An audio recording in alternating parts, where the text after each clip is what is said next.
भारत के अलग अलग राज्यों से आने वाले कांवड़ यात्री हर साल यूपी के शामली ज़िले से होकर गुजरते हैं। ये कांवड़ यात्री अपने सफ़र में यमुना में स्नान करते हैं और यहाँ रहने वाले मुसलमान गोताखोर इनकी हिफाजत करते हैं।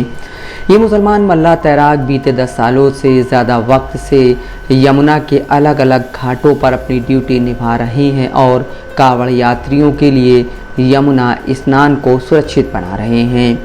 शामली ज़िले की कैराना तहसील के सीओ अमरदीप मौर्य के मुताबिक ये तैराक पिछले कुछ सालों में कई लोगों की जान बचा चुके हैं। वह कहते हैं कैराना में यमुना के अलग अलग घाटों पर तैनात ये मुसलमान तैराक पिछले 1 दशक में कई लोगों की जान बचा चुके हैं। हालांकि अब तक बचाए गए लोगों की संख्या का आधिकारिक रिकॉर्ड मौजूद नहीं है। उत्तर प्रदेश के शामली ज़िले की कैराना तहसील में यमुना नदी के कई घाट पड़ते हैं। हर साल भारत के अलग अलग राज्यों से कांवड़ यात्रा करने वाले लोग इन घाटों से होकर गुजरते हैं। स्थानीय निवासी नवदीप कुमार कहते हैं, गर्मियों के समय अक्सर ऐसा होता है कि कांवड़िए इन तटों पर नहाने के लिए रुक जाते हैं। ऐसे में उनके साथ घटनाएं भी होती हैं। प्रशासन की तरफ से यहाँ पुलिस के जवानों और गांव मवी, एहतमाल, तिमाली और रामडा के 25 मुसलमान गोताखोरों को सुरक्षा के लिहाज से लगाया जाता है। इन गोताखोरों को जिला पंचायत की ओर से तैनात किया जाता है। जिला पंचायत ठेकेदार प्रताप सिंह ने बीबीसी को बताया, इस बार और कोरोना काल से पहले भी मैं ही इन 25 मुस्लिम गोताखोरों की ड्यूटी लगाता आ रहा हूं। इनको तैनात करने का ठेका जिला पंचायत शामली की तरफ से मिलता है।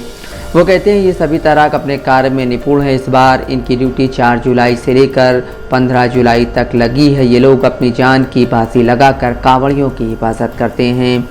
मवी, एहतमाल, तिमाली गांव के बारे में सभी लोगों को मालूम है कि यहाँ मल्लाह बरादरी के तमाम लोग रहते हैं। ग्राम प्रधान के पति जाहिद कहते हैं, इस गांव की आबादी करीब 3000 है। गांव मुस्लिम बाहुल्य है। इस गांव में हर घर में तैराक है और वे दूर दूर तक अपने इस काम के लिए जाने जाते हैं। सिर्फ कांवड़ यात्रा ही नहीं बल्कि यमुना किनारे लगने वाले मेलों में भी इन युवाओं को सुरक्षा के लिए लगाया जाता है। बाढ़ आदि की स्थिति में भी उन्हें तैनात किया जाता है। हर साल कई लोगों को ये तैराक बचाते हैं। वह कहते हैं, इन्हें मिलने वाले 300 या 400 रुपए के मेहनताने की बात नहीं है, बल्कि आपसी सौहार्द कायम करने की खातिर ये युवा इन घाटों पर तैनात रहते हैं और उन्हें बचाने के लिए अपने जान तक की परवाह नहीं करते। वे कहते हैं, इतने पैसों में क्या होता है, लेकिन ये युवा जिस तरह इंसानियत की खिदमत कर रहे हैं वो बड़ी बात है। युवा तैराकों के टीम लीडर दिलशाद अहमद और कुछ अन्य तैराकों ने बीबीसी को बताया कि उन्हें मिलने वाला पैसा नाकाफ़ी होता है, लेकिन जो सौहार्द है वो मायने रखता है। दिलशाद अहमद ने कहा, देखिए जितने पैसे हमको यहाँ ड्यूटी में मिलते हैं उससे अधिक पैसे हम अपने परंपरागत काम में कमा सकते हैं, लेकिन हम ये सोचते हैं कि गंगा स्नान करने वाले लोग इंसान हैं। उनकी जान अगर हम बचा रहे हैं तो यह हमारे लिए खुशनसीबी है। हमारे बाप दादा भी ये काम करते थे, लेकिन पिछले 1 दशक से अधिक समय से मैं खुद तमाम लोगों की जान बचा चुका हूँ। नदी में डूबे शवों को भी हम बाहर निकालते हैं। जब किसी की जान हम बचाते हैं तो वह खुशी से हमारे गले लगता है, तब हमें बहुत खुशी मिलती है। एक अन्य तैराक गुलशाद कहते हैं, नदी में काफ़ी गहराई में जाकर हम लोगों को पानी के अंदर से निकालते हैं। हम दूसरे की जान बचाने में अपनी जान की परवाह नहीं करते हैं। हालांकि हमारी माँ पत्नी इस काम को छोड़ने के लिए ज़िद करती हैं। गुलशाद कहते हैं, ज़िंदगी बचाने में हम हिंदू या मुसलमान नहीं देखा करते हैं। हमारे लिए इंसानियत सबसे बड़ी चीज़ है। अब तक हम 100 से अधिक लोगों की जान बचा चुके हैं। इनमें बच्चों और युवाओं की संख्या सबसे ज़्यादा है।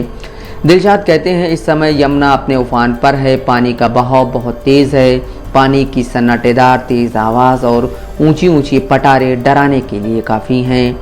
लेकिन जब इंसानों को बचाने और कर्तव्य की बात आती है तो हम बिल्कुल नहीं डरते। हालांकि कई बार हमें भी डर रहता है कि पता नहीं पानी के नीचे क्या हो, नीचे किसी जाल में, रेत में या किसी अन्य चीज़ में ना फंस जाएं, पर हमारा अभियान जारी है। इन 25 तैराकों में शामिल दिलशाद अहमद ने कॉमर्स में स्नातक तक की पढ़ाई की है, वहीं अफजाल ने पॉलिटेक्निक की पढ़ाई की है। दिलशाद कहते हैं, मैंने कॉमर्स स्ट्रीम में स्नातक किया है, लेकिन पैसों के अभाव के चलते मैं आगे की पढ़ाई नहीं कर पाया। आर्थिक स्थिति ज़्यादा बेहतर नहीं है। हम अपने बच्चों को भी पढ़ाना तो चाहते हैं, लेकिन पैसा नहीं होने के कारण उन्हें आगे पढ़ाने की हिम्मत नहीं कर पाते हैं। अफजाल अहमद ने हरियाणा के कैथल में एक सरकारी कॉलेज से पॉलिटेक्निक की पढ़ाई की है। हालांकि दूसरे साल में ही उन्होंने पढ़ाई को छोड़ दिया क्योंकि उनके घर की आर्थिक स्थिति ने उन्हें आगे बढ़ने से रोक दिया।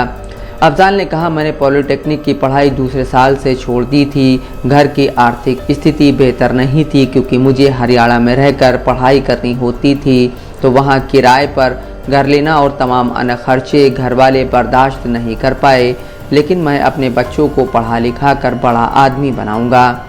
कैराना के सीईओ अमरदीप मौर्य इन तैराकों की ओर से लोगों को डूबने से बचाने की पुष्टि करते हैं, लेकिन उनके पास बचाए गए लोगों की संख्या नहीं है। नफीस अहमद, दस्तक लाइव न्यूज़।